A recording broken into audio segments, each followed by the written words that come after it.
Shalom, saudaraku yang dikasihi oleh Tuhan. Senang sekali kita boleh berjumpa kembali di dalam Renungan Harian Kristen hari ini, Senin 28 Februari 2022. Kita sungguh bersyukur kepada Tuhan karena hari ini kita boleh mengalami keadaan yang sehat, kuat dan penuh semangat untuk dapat menyembah Tuhan, meninggikan nama-Nya, bahkan mendengarkan firman-Nya. Saudaraku, kita persiapkan hati kita untuk lebih lagi mendengarkan firman Tuhan. Dan sebelumnya, mari kita satukan hati untuk berdoa. Bapa kami yang di surga, sungguh kami bersyukur pada hari ini ya Tuhan. Engkau masih memberikan kami kesempatan untuk dapat hidup seturut dengan kehendak-Mu. Bapa yang baik, kami rindu untuk menyenangkan hati-Mu lebih lagi. Penuhi setiap kami Tuhan. Anak-anak-Mu yang mendengarkan firman-Mu, ajar kami, penuhi kami, urapi kami, sehingga firman-Mu dapat bertumbuh di dalam hidup kami. Engkau mengajar kami Tuhan, menegur kesalahan kami, sehingga kami boleh mengevaluasi hidup kami di hadapan Tuhan. Ini kami Bapa, penuhi setiap kami. Kami memiliki rasa haus dan lapar akan Tuhan, sehingga hati kami terus diperbaharui di dalam Engkau ya Tuhan. Terima kasih Bapa, kami bersyukur kepadamu, kami siap mendengar firman-Mu. Kami mau menjadi pelaku firman-Mu. Dalam nama Tuhan Yesus kami berdoa. Amin. Nah saudaraku yang dikasihi oleh Tuhan, judul kebenaran firman Tuhan yang akan kita dengarkan adalah Arti Dirimu. Firman Tuhan ini tertulis di dalam 1 Raja-Raja 16 ayat 8 sampai dengan 34. Saya akan membacakan firman Tuhan ini buat saudara-saudara. Mari kita persiapkan Alkitab kita dan kita membacanya bersama-sama. Saya akan membaca firman Tuhan ini beberapa ayat dari seluruh pasal yang ada. Ela, Raja Israel. Dalam tahun ke-26 zaman Asa, Raja Yehuda, Ela anak Baesa menjadi raja atas Israel di Tirza. Ia memerintah 2 tahun lamanya. Zimri, pegawainya yang menjadi panglima atas setengah dari pasukan kereta, mengadakan persepakatan melawan dia. Ketika ia minum-minum sampai mabuk di Tirza, di rumah Arza yang menjadi kepala istana di Tirza.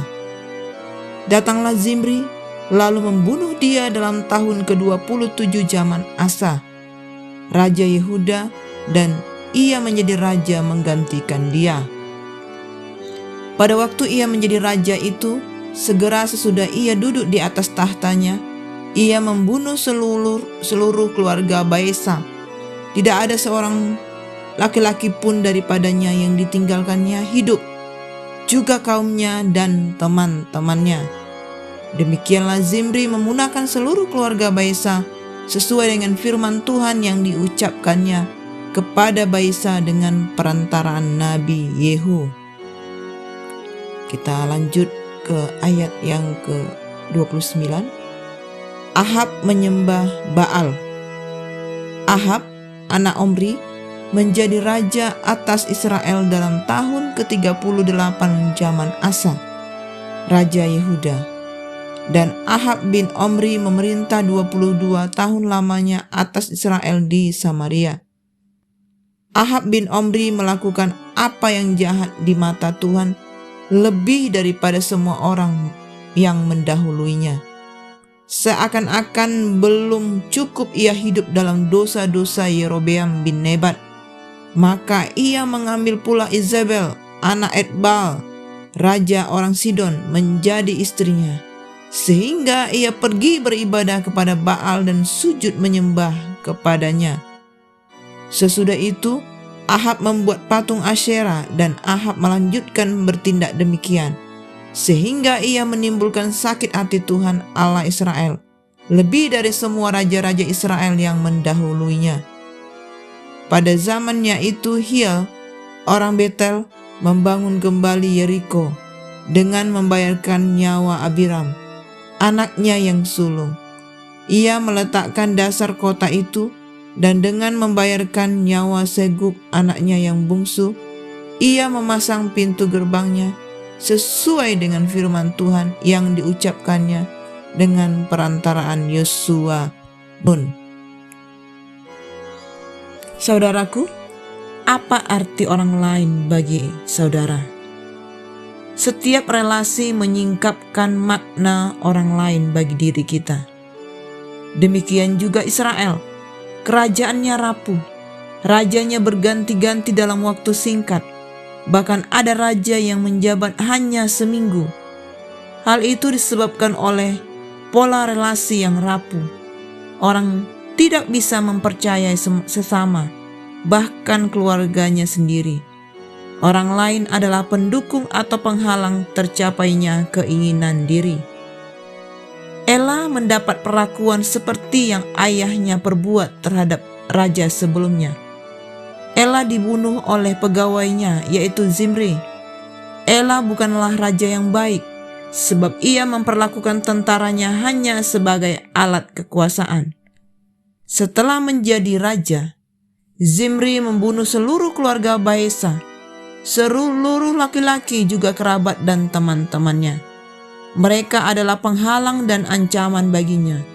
Selanjutnya, Zimri dikudeta oleh Omri, sebab pangkat Zimri lebih rendah ketimbang Omri. Pada saat itu, raja dipilih berdasarkan keturunan atau pemimpin tertinggi militer. Selanjutnya, rakyat menjadi terbelah. Sebagian mendukung Tibni, yang lain mendukung Omri. Pertempuran terjadi. Tibni dan pengikutnya berhasil ditumpas sehingga Omri menjadi raja. Omri membuat ketentuan yang mengharuskan umat menyembah patung yang dibuat Yerobeam dan melarang mereka pergi ke Yerusalem untuk beribadah di bait suci. Kelak Ahab, anaknya, menikah dengan Izabel yang menjadikan penyembah berhala sebagai agama nasional. Agama ini memiliki kultus menjadikan anak kandung sebagai kurban persembahan untuk membujuk dewa mengabulkan permohonannya. Ahab bahkan melakukan tindakan yang membuat penulis menyatakan apa yang dilakukannya, yaitu membangun mezbah untuk Baal dan membuat patung Asyera, sehingga menimbulkan sakit hati Tuhan. Apa yang dilakukan Baal lebih dari semua raja-raja Israel. Kesalahan Ahab adalah dia menganggap dirinya raja segala raja yang boleh melakukan apa saja. Bisa jadi keberadaan Izabel, anak Raja Sidon, selaku permaisuri sangat mewarnai semua tindakannya. Bagaimanapun sang permaisuri adalah penyembah Baal. Yang pasti, Ahab telah mempermainkan kuasa yang sejatinya berasal daripada Tuhan. Dan tanpa sadar, pola itu juga diterapkan dalam relasi dengan Tuhan. Allah dijadikan pihak yang mengabulkan semua keinginan. Jelas bahwa pola relasi yang memperalat pihak lain itu sangat kecil dan rapuh. Relasi seperti itu tak akan bertahan lama, sebab ketulusan, pengorbanan, niat baik, pengabdian, rasa hormat, sikap mengutamakan orang lain, ataupun komitmen dan kesetiaan mustahil tumbuh di dalamnya. Apapun yang kita bangun tidak akan kokoh tanpa relasi yang kokoh pula. Demikianlah firman Tuhan yang kita boleh dengarkan pada hari ini, saudaraku. Mari kita renungkan di dalam pengertian-pengertian yang lebih lagi terhadap firman Tuhan. Nah, saudaraku, sebelum kita akhiri, mari kita bersama-sama menutup di dalam doa. Bapa kami yang di surga, sungguh kami bersyukur untuk kasih-Mu yang begitu besar di dalam kami. Hingga pada saat ini kami merasakan kasih-Mu yang ajaib, kasih-Mu yang besar dan dahsyat dalam hidup kami. Bapa yang baik, Kami sungguh bersyukur buat firman-Mu yang terus mengajar kami, mengingatkan dan menyadarkan setiap kami, untuk kami berubah, untuk kami boleh memiliki pengertian-pengertian yang daripada Tuhan. Urapi kami Tuhan dimanapun saat ini kami berada. Kami siap untuk taat melakukan firman. Kami percaya Roh Kudus yang terus menaungi kami, mengajar kami, bahkan memberikan kami kemampuan untuk dapat melakukan firman-Mu. Terima kasih Bapa. Kami menguduskan hidup kami di dalam Tuhan dan menjadikan Tuhan yang terutama, prioritas hidup kami. Terima kasih Bapa. Ampuni kami atas kesalahan pelanggaran kami yang kami sudah perbuat di hadapan Tuhan. Kuduskan kami Tuhan, sehingga kami layak untuk hidup di dalam firman-Mu. Terima kasih Bapa. Ini doa syukur kami alaskan hanya di dalam nama Tuhan Yesus. Kami berdoa. Haleluya. Amin. Semangat pagi dan semangat beraktivitas saudaraku. Tuhan Yesus memberkati.